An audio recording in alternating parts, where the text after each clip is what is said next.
So yun, ganda nga po. So yun, araw ng Martes.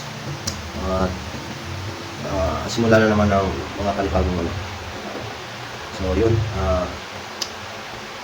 nakatapos lang kahapon, update lang po doon sa tinuturuan ko.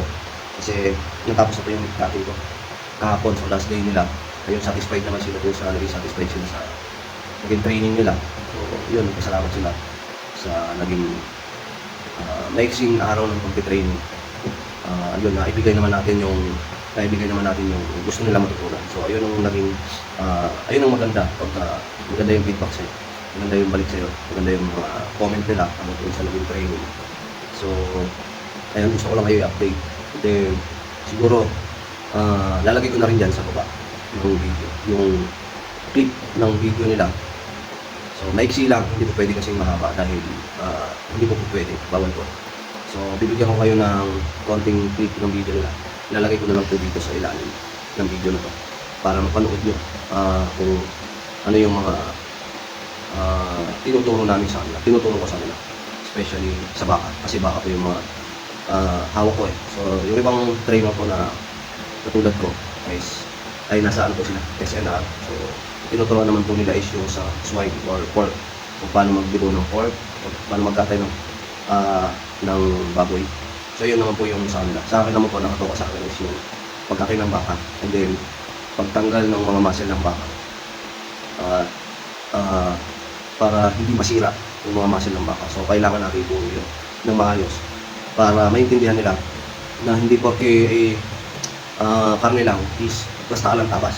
Dito po kasi sa pagtuturo ng ganitong trabaho, ganitong skills is kailangan ng pasensya at tiyaga talaga para matuto sila doon sa gusto nilang matutunan na trabaho na skills. So, yun, lalagay ko na lang yung video, panoorin nyo. And then, kayo na po magsabi kung ano yung naging resulta o ano yung naging proseso namin para magturo at para maintindihan yung mga tinagawa. Isa pa pala, itong mga tinuruan namin, itong mga tinuruan ko pala, sorry, is talagang walang alam to. As in, zero knowledge pagdating sa ganitong trabaho. So, nag-inquire lang sila about sa butchery, then lumabas doon sa sinerch nila ay lumabas yung training school. So na gano'n sila, tanong about doon sa training kung ilang days, kung magkano yung bayad. Then after noon, nang nakapag-reservation sila is yun, pinadala sila dito sa Bulacan para mag-undergo ng training.